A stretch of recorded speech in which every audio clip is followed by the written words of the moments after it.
Right పోటీ నిర్వహించడం అనేది సహేతుకం కాదని చెప్తా ఉన్నాను. రైట్ రైట్ మనకి ప్రముఖ రాజకీయ విశ్లేషకులు బండారు రామ్మోహన్ రావు గారు జాయిన్ అయ్యారు. రామ్మోహన్ రావు గారు నమస్తే అండి. నమస్తే. ఎస్ రామ్మోహన్ రావు గారు చూస్తున్నారంటే ప్రధానంగా 72వ మిస్ వరల్డ్ పోటీలు హైదరాబాద్ వేదిక కాబోతుంది. సో త్వరలో ప్రారంభం కాబోతున్న 4 రోజుల పాటు అంగరంగ వైభవంగా నిర్వహించేందుకు ప్రభుత్వం ఏర్పాట్లు చేస్తుంది. కానీ విమర్శలు వస్తున్న విమర్శలు వినే ఉంటారు. సో మీ అభిప్రాయం ఏంటి? రాజశేఖర్ గారు, మీకు ప్యానెల్ మిత్రులు రామ్మోహన్ గారికి ఇతర మిత్రులు నమస్కారం.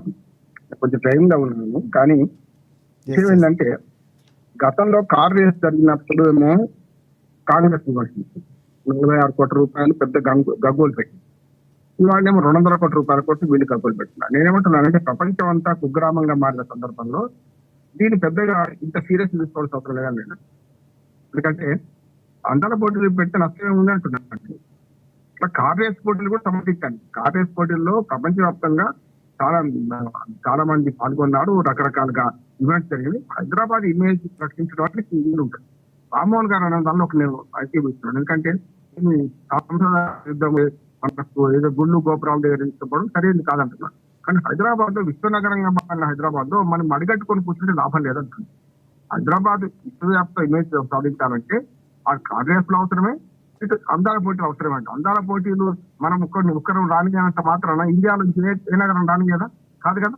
కనుక మనము దాన్ని అర్థం చేసుకోవాల్సిందంటే వాళ్ళ తీవ్రతలో ఎన్నడో అన్నారు తీవ్రతలో ప్రపంచం కుగ్రామం మారిపోయింది. దానిలో మనం కానీ ఇక్కడ ఒకటి రామ్మోహన్ రావు గారు, అంటే ఇందాక మీరు మాట్లాడుతూ అంటే మీరు అప్పటికి జాయిన్ అవ్వలేదు, శాంతానంద పురోహిత్ గారు కూడా చాలా కీలకంగా చెప్పారు. విశ్వ హిందూ పరిషత్ నారాయణపేట జిల్లా అధ్యక్షుడైన ఆయన మాట్లాడుతూ అంటే పోటీలకు సంబంధించినటువంటి అంశాన్ని కాకుండా దేవాలయాల అభివృద్ధో లేకపోతే పర్యాటకంగానో దానికి అనుసంధానంగా చేయటం అనే ఒక ఏదైతే చర్య ఉందో దాన్ని ఆయన వ్యతిరేకిస్తూ సో అది కరెక్ట్ కాదన్నటువంటి పాయింట్ రేజ్ చేశారు. మీరేమంటారు?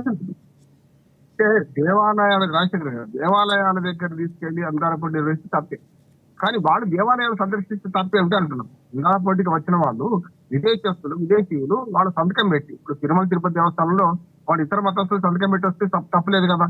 ఇక్కడ కూడా నిన్ననే వైటీడీ బోర్డు ఏర్పాటు చేసుకున్నాం, అలా సంతకం పెట్టి వస్తే తప్పే ఉన్నా.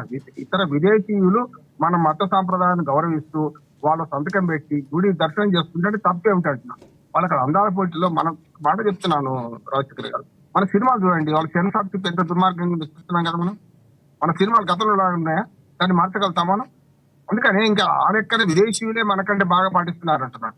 ఇవాళ కుంభమేళాలో విదేశీయులు చాలా మంది మన కుంభమేళ స్నానం చేశారు, మనం వద్దామా అంటే ప్రపంచం అంతా మనం అనుసరిస్తున్న సందర్భంలో మనం కొంచెం ఫ్లెక్సిబుల్ ఉన్నారంటున్నారు. దీన్ని కేవలం మతపరంగా చూడొద్దు. హైదరాబాద్ విశ్వనగరంగా మారుతున్న క్రమంలో ఆనాడు కార్ రేస్ పోటీలు కానీ ఈ కార్ రేస్ కానీ ఇవాళ ఈ అందాల పోటీలు కానీ చూడాలి తప్ప ఆ ప్రభుత్వం మీద ఈ ప్రభుత్వం మీద ఆ ప్రభుత్వం నిప్పులు వసుకొని మధ్యన బీజేపీ దూరి బీజేపీ వాళ్ళు ఏమో మొత్తం ఇది ఎంతో హిందూ మతానికి అపచారం జరుగుతుందని చెప్పడం సరైనది కాదంటున్నారు.